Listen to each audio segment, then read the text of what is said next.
सीढ़ी से नीचे उतर रहे थे तो धक्का धुक्की में हम लोग नीचे आ गए। उसके बाद जितने भी सारे पीछे वाले थे सब हमारे नीचे ऊपर आ गए, सारे हम लोग दबे हुए थे। अरे साहब, खाई जूता पड़ा, खाई कपड़ा पड़ा, पब्लिक फंस गई एकदम, दब गई नीचे नीचे पब्लिक दब गई एकदम। उस टाइम हमारी सिस्टर ठीक थी, श्वास चल रहा था, वो लेकर आए लेकिन खत्म हो गया। क्या कहते हैं, रुमाल से उनका पूरा खून गिरा हुआ था, लेकिन वहाँ पे पुलिस गया लेकिन उसने मदद नहीं करी।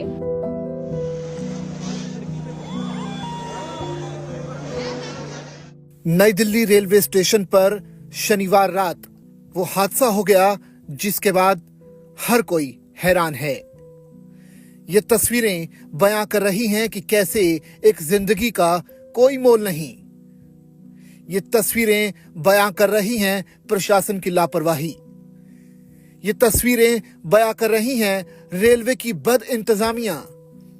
ये तस्वीरें चीख चीख कर बोल रही हैं कि सरकार अब तो बचा लीजिए, सरकार अब तो रोक दीजिए, ऐसी भगदड़ कब तक होती रहेगी।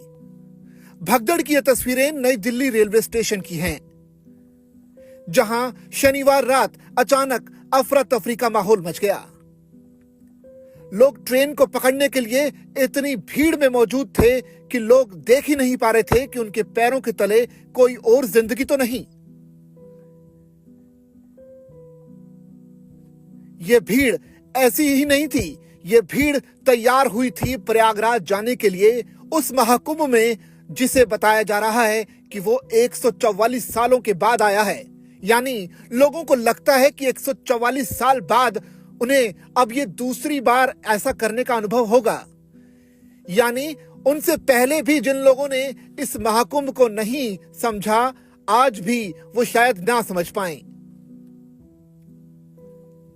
अगर आज ना महाकुंभ में जा पाए तो फिर शायद कभी नहीं जा पाएंगे। और शायद यही वजह है कि ये लोग प्रयागराज जाना चाहते थे, महाकुंभ में आस्था की एक डुबकी लगाना चाहते थे। मोक्ष की प्राप्ति के लिए होने वाले स्नान से पहले ही ये जिंदगियां मोक्ष को प्राप्त हो गई। अब हर कोई अपनों को और अपनों के लिए फिक्रमंद है। राजनीतिक दल एक दूसरे पर आरोप लगा रही हैं, रेलवे एक दूसरे पर ठीकरा फोड़ रहा है, लेकिन ये जिंदगी कभी नहीं लौटने वाली।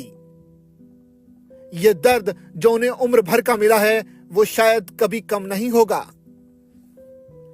दिल्ली में जो हादसा हुआ उसकी गूंज प्रयागराज तक जा पहुंची और यही वजह है कि मुख्यमंत्री योगी आदित्यनाथ हेलीकॉप्टर के जरिए खुद निकल पड़े महाकुंभ की व्यवस्था देखने।